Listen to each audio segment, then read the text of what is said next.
Pessoal, vamos então para mais uma aula sobre ácidos e hoje a teoria que a gente vai estudar é a teoria de Pearson. Então vamos lá. Bom, pessoal, sempre gosto de agradecer, aos professores que me inspiram na internet com seus slides incríveis. Então, hoje eu uso materiais, do professor Hugo Braibante e do professor Fernando Xavier, ok? Então, vamos lá, pessoal. Obrigada a esses professores maravilhosos. Onde todo mundo tem um perfil na internet, é difícil a gente encontrar perfil de pessoas que contribuíram demais com a história da química, como o professor Ralph G. Pearson. Essa é a única foto que eu consegui encontrar dele, e eu acho que a pessoa tirou a foto dele numa hora que ele não queria muito, tá com uma cara meio brava aqui, né? Mas e aí, o que ele fez de legal? Ele fez o seguinte: ele pegou a ideia de polarizabilidade das moléculas e verificou que moléculas que têm característica de se polarizar bastante gostam de se ligar com quem gosta de se polarizar também. Tá? E moléculas que não se polarizam muito gostam de ligar com moléculas que não se polarizam muito também, que é a teoria ácido-base de Pearson. Então, um ácido macio, ou seja, polarizado, tende a se ligar e formar um composto estável com bases macias, enquanto que ácidos duros tendem a se ligar com bases duras.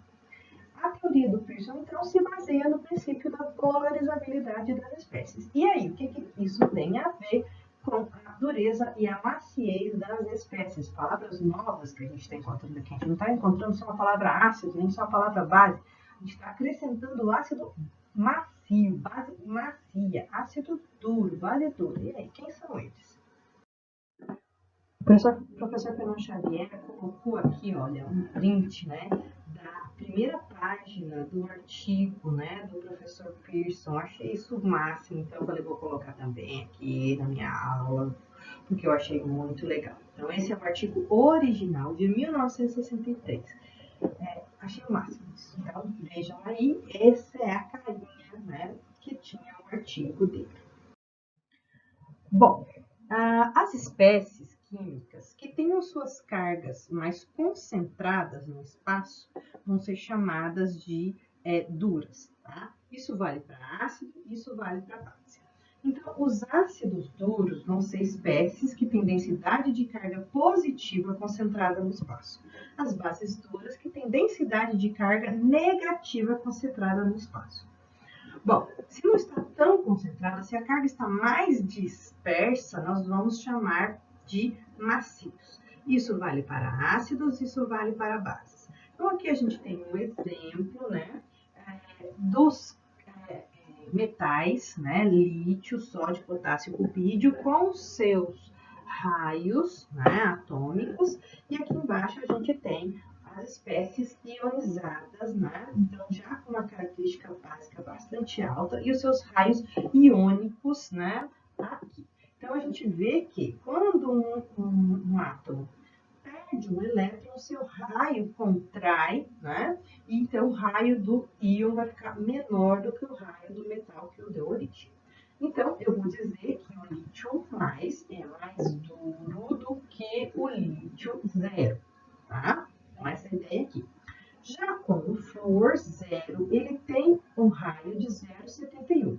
Quando ele ganha um elétron, é uma expansão da dupla eletrônica dele, e ele passa a ficar, por conta da repulsão entre os próprios elétrons, e o núcleo vai ficar com um raio maior, vai ter uma expansão do raio.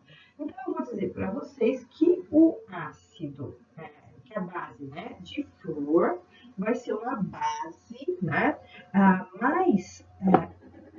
mais mole do que o flúor zero, que tem sua carga mais concentrada no espaço. Então, a gente está observando a relação entre o íon e o seu metal zero. Se a gente estiver observando aqui entre os íons, cloreto, cloreto, brometo e iodeto, a gente vai ver que a carga, o raio vai ficando maior à medida que a gente desce lá na tabela periódica. Isso quer dizer que a carga está ficando mais dispersa no espaço. Então, o flúor menos é mais duro do que a base iodeto.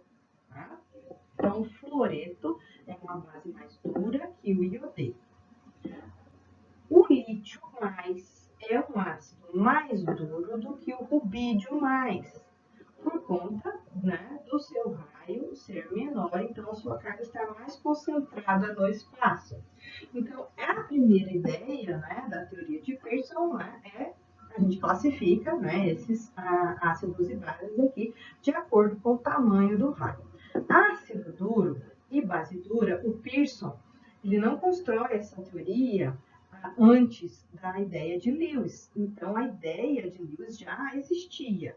Então, as ideias de base, o duplador de pares de elétrons e ácidos, os aceptores de pares de elétrons, permanece aqui dentro dessa teoria, que é um pouquinho mais adiante, que foi de 1963, né? 40 anos depois da teoria do Lewis, que é de 1923, se eu não estou enganado, tá? Então, a ideia do Lewis, ele usa aqui, né? Ele mantém a ideia na teoria dele. Tanto é que esses ácidos e bases aqui são ácidos e bases de Lewis. Então, quando a gente analisa eletronegatividade e eletropositividade, né? Então, eletropositividade são os elementos que estão mais para o lado de cá, os mais eletropositivos. E para o lado de cá, os elementos que estão mais eletronegativos. À medida que a gente vai da direita para a esquerda, a gente está, da esquerda para a direita, a gente está aumentando, né, a eletronegatividade e diminuindo a eletropositividade. Para o lado de cá, né, os elementos mais eletropositivos, então tem a característica de serem ácidos. Para o lado de cá, os elementos mais eletronegativos têm a característica de serem bases, tá? E aqui nós temos, então, embaixo na tabela periódica, os ácidos mais macios e as bases mais macias. Em cima nós temos os ácidos mais duros e as bases mais duras. Tem sentido, né? O raio diminui, né, de baixo para cima, então aumenta a compressão das cargas aí. Então a gente tem materiais mais duros em cima da tabela periódica e mais macios na parte de baixo da tabela periódica. Existe outro fator também que contribui na teoria de Pearson, tanto é que ele é usado também na ideia de compostos orgânicos, né, na acidez de compostos orgânicos, que é a ressonância. Né? Ele é de menor preponderância, mas também contribui para a dispersão de cargas. Né? Então, à medida que há uma concentração das cargas, né, há então a maior dureza. Então, aqui a gente tem apenas uma carga, mas a gente tem bastante duplas ligações. Aqui a gente tem uma carga e tem uma dupla ligação. Aqui a gente tem duas cargas e apenas uma dupla ligação. Então, a gente está fazendo o quê? Aumentando a dureza daqui para cá. Nós temos, então, mais cargas concentradas, tá? Então, a gente verifica, então, que há também maior dureza para essa espécie do que para esta espécie aqui. Se você tem uma molécula totalmente simétrica e você a submete a polos, né, positivos e negativos, né, a nuvem eletrônica dessa molécula vai acabar se distorcendo. Se distorce o lado positivo para o lado negativo do polo e se distorce o lado negativo para o lado positivo do polo. Do lado de cá, a gente vê que há um momento de dipolo em andamento, há um aumento da polarizabilidade, ou seja, algumas espécies vão ser mais polarizadas, vão sentir mais o efeito do momento de dipolo, e outras vão sentir menos o momento de dipolo. E isso vai contribuir, então, com a dureza. Se você consegue fazer menos isso, mais duro. Se você consegue fazer mais isso, mais mole. Bom, essa ideia de dureza e maciez, né, serem combinadas, né, elas foram feitas, então, essa ideia foi construída experimentalmente. Então, foram feitos experimentos e verificou-se, né, a constante, né, o valor das constantes de formação, né, dos compostos, né. Então, aqui a gente tem um gráfico, né, que mostra, então, o log de K, né? Então, ou seja, a gente omitiu as potências de 10 lá, né? Da amostra, das constantes de formação. Então, quer dizer que todo mundo que tiver aqui embaixo forma bem pouquinho, né? E todo mundo que tiver aqui em cima forma bastante, tá? Então, a constante de equilíbrio mostra que eu tenho mais produto que reagente, e aqui embaixo eu tenho bem pouco produto, né, e mais reagente. E aqui mostra que eu tenho muito produto, tá? Então, a gente está vendo, então, aqui os elementos flúor, cloro, bromo e iodo. Então, a gente está descendo na tabela periódica. Como a gente viu em termos de raio, o flúor, ele tem um raio menor. Então, a gente espera que ele seja uma base mais dura do que o iodo, tá? Aqui a gente tem outros elementos, que são os ácidos. O escândio, 3+, alumínio, 3+, índio, 3+, zinco, 2+, cobre, 2+, chumbo, 2+, cádmio, 2+, paládio, 2+, e mercúrio, 2+. Esse gráfico aqui, gente, eu tirei do livro de inorgânica, né, do Schreiber, tá? Do Aitken Schreiber. Então, quando vocês estiverem estudando para a prova, peguem esse livro, ele é excelente para vocês estudarem essa parte aqui de teoria ácido-base. Tem nos outros livros? Tem, mas eu gosto muito desse daqui. Bom, então vamos continuar. Então, nós temos aqui, né, essa ideia, então, de constante de equilíbrio. Então, ela vai nos mostrar o que deixa o equilíbrio mais favorecido, ou seja, que favorece mais produtos, tá? Do que reagentes. Então, vamos ver. Com o flúor, o maior valor que eu tenho para os ácidos é com o escândio aqui, escândio 3+. E com o alumínio e com o índio. Vejam que são íons com carga bastante alta em moléculas bem pequenas, bem menores, né, do que algumas outras que a gente tem aí. Então, esses ácidos são ácidos que a gente vai chamar de duros, com uma base igual ao flúor, que a gente chama de uma base dura também. Então, ele forma preferencialmente, né, mais material, né, se liga melhor, né, forma mais produto, quando ele está ligado com bases mais duras. Vamos dar uma olhada agora no iodo, né? O iodo é a base mais mole que a gente tem aqui. Quando está com o zinco, forma abaixo de 0 aqui a constante de equilíbrio. Então, quer dizer que a gente tem mais reagente do que produto. Já aqui em cima, com o mercúrio estoura, gente, olha aqui. A gente tem muito mais, né, iodo ligado com mercúrio por conta dessa interação mole do iodo com a parte mole, né, então, que é o mole macio, tá, do mercúrio 2+. Eu falei que eu ia falar, em vez de macio mole, falei.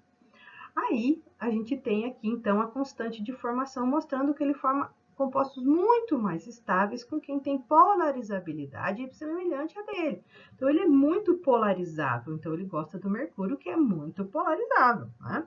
Já o flúor, que é pouco polarizável, prefere íons que também são pouco polarizáveis, tá? Então, a constante de formação, ela mostra isso, ela mostra essa maior tendência, né, de ligação dos compostos, né? Então, os ácidos duros tendem a se ligar com halogênios na seguinte ordem. Se ele é duro, ele prefere muito menos o iodo do que o bromo, do que o cloreto, do que o fluoreto. Ou seja, os ácidos duros preferem se ligar preferencialmente ao fluoreto. Já os ácidos macios com os halogênios vão preferir se ligar com o iodeto, com muito mais força, do que com o brometo, do que com o cloreto, do que com o fluoreto. Tá? Então, essa é a ideia, né, da força, né, da interação ácido-base de Pearson vem, né, então, dessa ideia de constante de formação desses materiais aqui. Então, se formou com maior quantidade, né, com maior quantidade, ele tem preferência para formar produtos, então ele tem maior avidez por esse tipo de elemento. A constante de formação, vale ressalvar aqui, né, que ela não vai dizer qual é a ligação mais forte, tá? Ela vai dizer a ligação preferencial. Vejam aqui, o berílio é um ácido duro com fluoreto, que é uma base dura. Ligação de 632 kJ por mol, ou seja, difícil para a gente romper isso daqui. Mas o berílio com o iodeto, né, 289. O berílio é um ácido duro e o iodo, né, uma base mole. Tá? Então, a gente esperava isso aqui mesmo, eles não vão gostar de se ligar. Mas quando a gente chega aqui no mercúrio, a gente vê que o mercúrio ligado com o fluoreto, né, tem 268. Já o mercúrio com o iodeto, 145. Então, a gente esperava que para o mercúrio a energia de ligação também fosse alta. Mas o que a gente vê entre, né, a ligação entre ácidos e bases, né, duros e macios, ácido duro com base dura, ácido macio com base macia, é que há uma preferência por ligação, não necessariamente uma maior energia, né, de ligação desses compostos. Vamos identificar, então, ácidos duros, bases duras, ácidos macios, bases macias. Um ácido duro eu vou chamar de pequeno, compacto e pouco polarizado, ou seja, o tamanho é pequeno, ele é altamente positivo, ele não distorce facilmente a sua nuvem eletrônica, mas ele é polarizado, ele tem polo positivo, então ele é a parte positiva da molécula, por exemplo. Então, próton H+, e o magnésio 2-. Se ele for macio, né, ele vai ser grande, bastante polarizável, a carga dele pode ser nula ou pequena, né, e pode apresentar várias valências, né, aí ele distorce, então, como eu disse, facilmente a sua nuvem eletrônica. Exemplo, a prata, o paládio, né, ele tem uma nuvem eletrônica enorme, então chegou um polo ali perto dele, ele já dá uma distorcida. Uma base dura, né, a gente vai falar que ela também é pequena, compacta e pouco polarizada. Tá? Então, a gente tem aqui um tamanho pequeno, altamente negativo, né? Então, a gente tem uma carga negativa concentrada no espaço, porque o tamanho é pequeno. Tá? Os elétrons, né, de valência vão estar fortemente mantidos, e ele já é polarizado, ele já tem o seu polo positivo, tá? Desculpa, o polo negativo dele. Tá? Uma base macia, ela vai ser grande, né? Pequena ou nula a carga dela. Os elétrons da nuvem eletrônica vão ser facilmente distorcidos. E ele distorce, então, facilmente sua nuvem eletrônica, né? Como o enxofre e o monóxido de carbono. Tá? Então, aqui a gente tem algumas ideias para a gente conseguir fazer a separação entre duros e macios.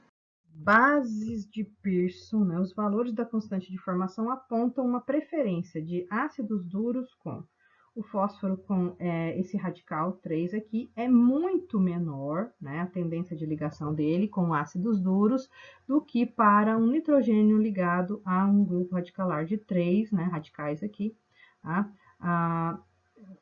Do que com enxofre, do que com oxigênio. O que mostra para mim? Que a molécula, por exemplo, orgânica, que tem um oxigênio, ela é mais dura, né, quando ela está tentando ligar com uma base, né, de Pearson, né, quando ela tiver um oxigênio. Então, aqui a gente tem o oxigênio sendo mais duro do que o enxofre, sendo mais duro que o nitrogênio, sendo mais duro do que o fósforo. Já os ácidos macios vão preferir se ligar, né, com as moléculas que tenham, por exemplo, o fósforo, né, aqui, né, ligado a um grupo radicalar, do que com o nitrogênio, do que com o enxofre, do que com o oxigênio. Então, a gente vê que, à medida que a gente muda para cá, a gente aumenta, né, a maciez, e aqui a gente aumenta para o lado de cá a dureza, né? Então, os aletos e os oxianos, eles vão ser classificados como bases duras, tá? Pois eles vão atuar majoritariamente por interação eletrostática. Tá? Então, não só por distorção da nuvem eletrônica, e sim por cargas mesmo pontuais. Os compostos que se ligam através do carbono, tais como o monóxido de carbono, tais como o cianeto, eles vão tender a se comportar como bases macias. Então, a gente já tem várias dicas para vocês aqui que a gente obtém das ideias do Pearson. As ligações entre ácidos e bases duros vão ser predominantemente iônicas. Já as ligações, né, ácidos e bases macios vão ser predominantemente covalentes. Esses ácidos e bases, eles foram separados em classe A e classe B, e aí o Pearson aproveitou essa ideia, né, de outro trabalho, de outros pesquisadores, para juntar com as ideias dele de constante de formação. Então, eles separaram, né, que os íons metálicos em classe A, metais alcalinos e alcalinos terrosos, e em classe B, metais de transição mais pesados, né, e metais de transição mais pesados com NOx mais baixo, tá? E aqui o NOx dos metais de transição mais alto, ou seja, a gente espera que os íons metálicos da classe A sejam ácidos de Lewis duros, né, para Pearson, e ácidos mais moles, mais macios, né, para Pearson, ok? E aí vem a ideia de duro, duro, macio, macio, né? Duro, duro, mole, mole. Ácidos duros preferem se ligar a bases duras e ácidos moles preferem se ligar às bases moles. A tendência de complexação dos metais da classe A, que são os duros, ela aumenta, então, do nitrogênio para o fósforo, para o arsênio, para o antimônio, do oxigênio para o enxofre, para o selênio, para o telúrio, do flúor para o cloro, para o bromo, para o iodo. Então, vejam, está descendo na tabela periódica, está aumentando o raio, né? Então, quem prefere ligar com a classe A são os de raio menores. Já quem prefere ligar com a classe B, né, são os raios maiores, né? Então, o antimônio, o selênio e o iodeto vão se ligar melhores, vão ter constantes de formação maiores, né, para os íons metálicos da classe B. Bom, como é que funciona, então, né, um composto, né, uma base dura ligando no ácido duro, uma base mole ligando no ácido mole, imaginando a teoria de orbitais moleculares. Então, vamos pensar o seguinte, vamos ver aqui o fluoreto, brometo e iodeto. A gente já sabe, pelo que a gente já viu, que o raio está aumentando daqui para cá. Ou seja, a gente sabe que está aumentando o tamanho. Se está aumentando o tamanho, está crescendo, então, a maciez, está reduzindo a dureza. Então, o átomo aqui, né, halogenado, o halogeneto, aliás, mais duro, tem uma separação muito grande entre o orbital HOMO e LUMO, né, dele. Já o cloreto, né, tem uma separação entre HOMO e LUMO um pouco menor, para o brometo um pouco menor e para o iodeto um pouco menor. Então, vejam, à medida que a base vai ficando cada vez mais mole, mais macia, vai diminuindo a separação entre os orbitais HOMO e LUMO para esses compostos, tá? Bom, então, essa é a energia do HOMO e do LUMO para os halogênios. Agora, vamos dar uma olhadinha no lado de cá. No lado de cá, nós temos, então, aqui separados os orbitais moleculares para uma base, separados os orbitais moleculares para um ácido. Não está falando quem é quem, a não ser o HOMO e o LUMO. Os elétrons sempre saem do HOMO da base para entrar no LUMO do ácido. Isso é regra, tá, gente? O HOMO sempre com energia um pouquinho abaixo da energia do LUMO, né? Que é mais positivo, então aqui a gente é a parte mais negativa, então o elétron sai da parte mais negativa e entra na parte mais positiva, tá?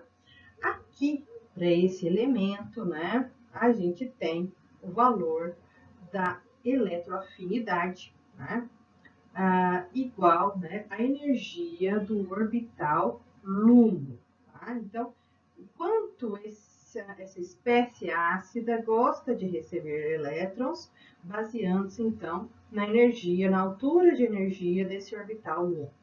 Já o potencial de ionização, de sair elétrons daqui, né, para a base, vem do orbital HOMO, tá? Então, enquanto a afinidade por elétrons vem do orbital LUMO, né, o potencial de ionização vem do orbital HOMO.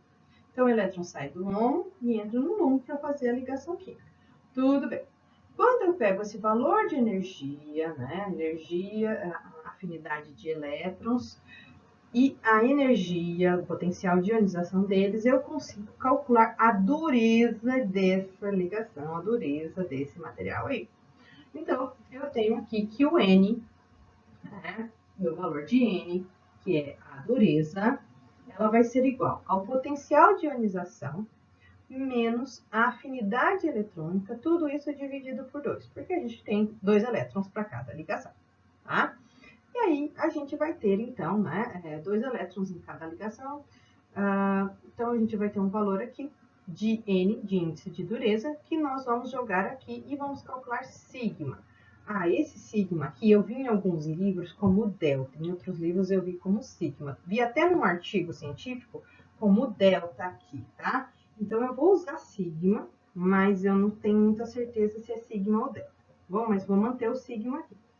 Bom, O que é esse valor sigma? Ele é o inverso, né, da dureza. Então, quanto mais duro, né, quanto maior o valor de dureza, menos mole ele é. Tá? Então, a maciez é o inverso da dureza. Tá? Então, esse sigma aqui vai estar representando a maciez do meu composto. Eu já vi em artigo como delta, mas como delta em uma parte do artigo, na outra parte do artigo como sigma. Eu acho que é um errinho de digitação, tá? Mas tudo bem, então vamos continuar aqui. Então, o que eu tenho? Que o inverso da dureza é a maciez. Então, vamos lá. Então, esse elemento aqui, número 7 de dureza, o flúor. Já o cloreto, a dureza dele é 4,7. Já o brometo, a dureza dele é 4,2. Já o iodeto, a dureza dele é 3,7. Então, a gente vê que o fluoreto é o mais duro e que o iodeto é o mais mole. Se a gente calcular, né, então, esse sigma, a gente vai ver que esse valor, essa ordem de valores vai dar para o sentido contrário. Então, o que a gente vê? A gente vê que existe uma separação muito grande entre o orbital HOMO e o orbital LUMO dos compostos mais duros e uma separação pequena entre o HOMO e o LUMO dos compostos que têm característica de serem mais moles, mais macios, ok? Aqui a gente tem uma tabela gigante de ácidos duros, ácidos intermediários e ácidos moles ou macios. Tá? Então, é uma tabela bem grandona. Então, vamos imaginar o seguinte, duro, carga, pequeno, compacto e pouco polarizável. Grande, né? E bastante polarizável, ok? Então, vamos manter essa ideia na cabeça aqui, para não ter que decorar todos esses ácidos de Pearson. A gente só precisa de saber quais vão ter a característica de ser mais macios ou mais duros, tá? Mais duro ou mais macio. Tá? Pequeno, compacto, pouco polarizável, duro. Grande, bastante distorcível, mole, macio. Bases. As bases de Pearson, então, duras, intermediárias e macias ou moles, tá? Elas estão resumidas aqui, né? Algumas delas, né? Então, a gente tem aqui essa bastante composto que é duro. Eu quero destacar alguém que é duro aqui, ó. A água é dura. Então, quer dizer que ela é uma base pequena, pequena, compacta e pouco polarizável, tá? Aqui a gente tem a amônia também como base dura, ó, pequena, compacta e pouco polarizável. Fluoreto, também pequeno, compacto e pouco polarizável. Aí a gente tem aqui bases macias, que são grandes, distorcivas e bastante polarizáveis. Quero destacar aqui, ó, o iodeto, o monóxido de carbono, ok? Então, estou destacando essas bases aqui para vocês. Quer mais ou menos dizer, professora, qual que eu tenho que estudar? Estuda essas que eu falei. E chegamos ao final de mais uma aula, né? E para treinar essa aula de hoje, vamos deixar esse desafio aqui para vocês. Utilizando as ideias de ácidos e bases de Pearson, faça a predição se as seguintes reações acontecem. E se não acontecem, indique os produtos formados. O que deveria formar, tá? Bom, se ela for dura, ela prefere ligar com duro. Se ela for mole, prefere ligar com mole. Então, vocês têm que verificar na tabela qual a parte que você tem mais dura, qual a parte que você tem mais mole, mais macia, tá? Então, às vezes, vocês vão ter que dividir a sua molécula em duas partes aqui, ó. Tic, tic, tic, tic. E olhar o lado de cá e o lado de cá e ver se eles gostariam de se separar, para que você tenha a dupla troca do lado de cá, tá? Então, lembrem-se disso que eu estou falando e verifiquem se essas reações vão acontecer. E durante a nossa aula, né, a gente verifica se vocês conseguiram compreender as ideias de Pearson. Caso não, já vou passar para vocês uma aula do professor Antônio Florencio, que é muito legal para vocês assistirem também, né, no YouTube aí, né, que fala a respeito dos ácidos e bases de Pearson. Se vocês não entenderam comigo, quem sabe entende com ele, que é muito melhor que eu. Um abraço para vocês. Tchau, tchau.